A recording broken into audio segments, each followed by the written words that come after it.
Yes? Well, come in. Don't just stand there in the doorway. What's the matter? Starstruck? Oh, Well, yes, I thought it was appropriate to wear the costume. It is my work uniform.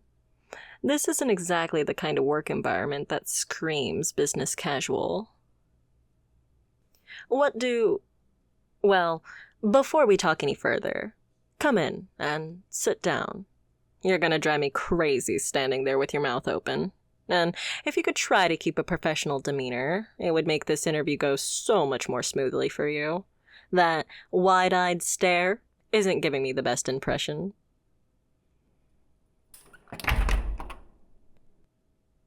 Better. Now, what were you saying? Oh, well, yes, of course I'm the real Mad Mystic. Wasn't I who you were expecting? Did they not tell you which supervillain you were applying to work for? Really? You're joking. You didn't?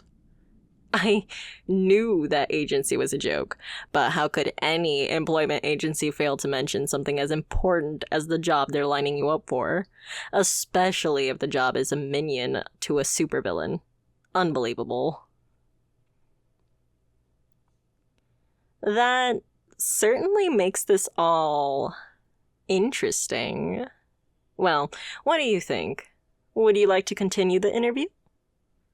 This, might hurt your chances a little bit, seeing as you weren't really planning on breaking into the industry, but it doesn't disqualify you at all. Well then, let's see how this goes, shall we? Who knows? You might be able to bring a unique perspective into my lair. Let's see. Some of these questions are probably unnecessary. I'm sure you haven't had any previous experience in villainy, correct? Given how intimidated you look right now, I doubt you've ever been within 100 feet of somebody like me. Here's a good one. What does villainy mean to you? What do you picture a villain as? Not the traditional answer, but at least it's honest. I don't trust people who try to tell me what they think I want to hear. If I hear one more applicant say villains are the real heroes, I'll toss them out the window. Really, I will. And what about heroes? What do you think of them? Perhaps a little too honest there, but that's all right. They work hard to project that image. You'll see what they're really like if you get the job. Honestly, I'm not thrilled with the rest of these questions. They don't seem very relevant. How about this one then? What made you decide to continue with the interview? Are you drawn to the idea of illegal activities, or...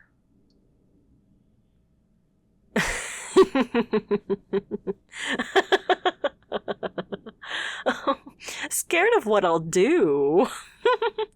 That's reasonable, I suppose. I've done everything I can to create a fearsome reputation. Keeping a healthy fear of villains is a good trait in a minion. Is it only fear that keeps you here, though? Or are you in any way intrigued by the idea of working on the other side of the law? It could be very freeing, you know. Actually, you're more qualified than you probably think you are. There's a reason I set this interview up. Your resume is unorthodox for a prospective minion, but not bad at all. I could see you doing well under my employ. Oh, absolutely. It seems you've been jumping between very different kinds of jobs. For many employers, that's a red flag, but it's promising in this context. Being a minion demands a broad skill set and the ability to adapt quickly.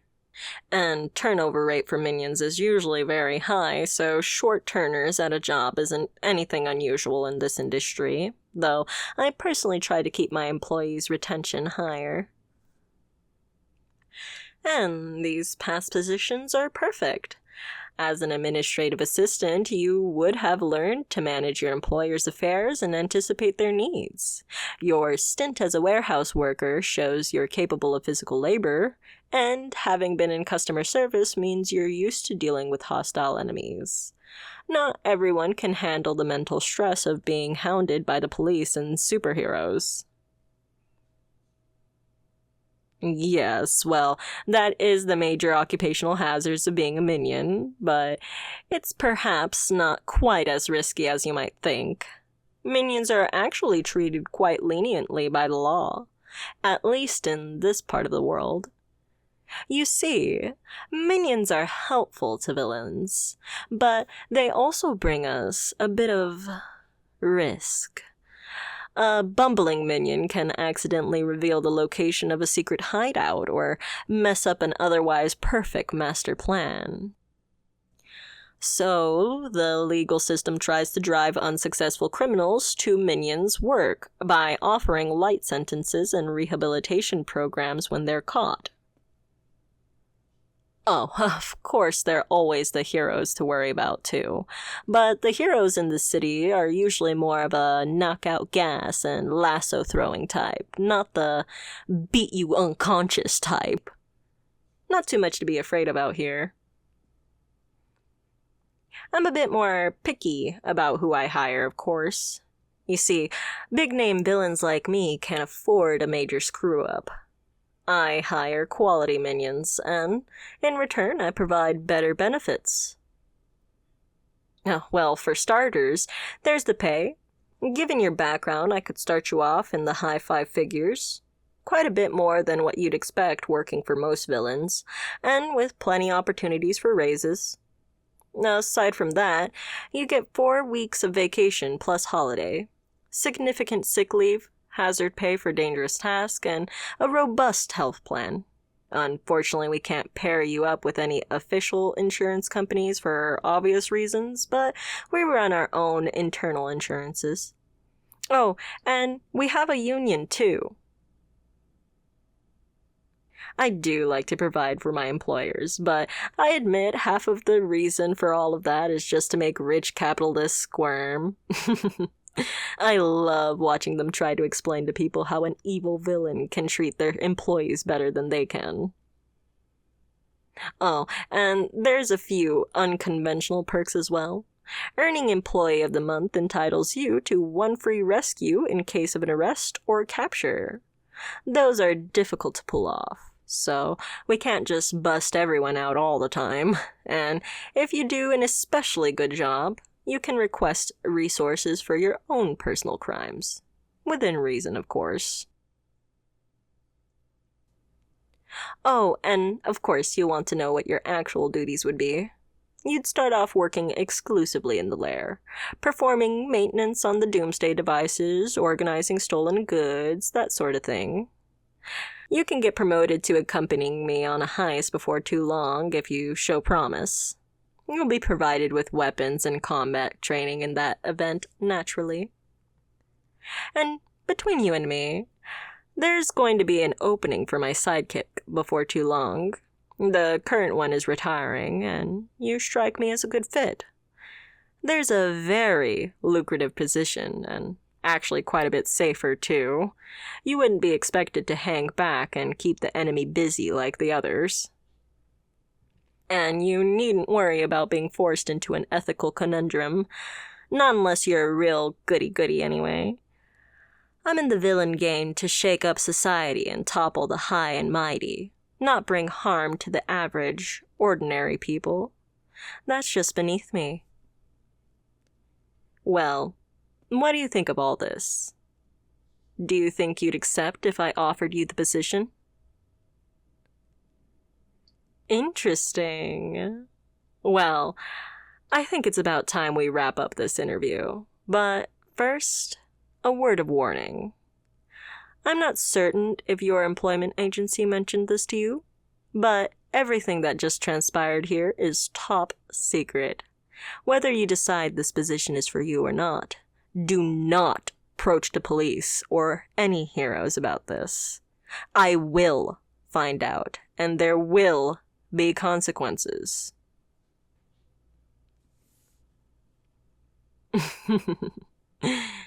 Just a little joke. Maybe. I'd be careful if I was you. I'm a very good employer, but I'm not the type of person you want to upset. Well, I think that just about concludes the interview.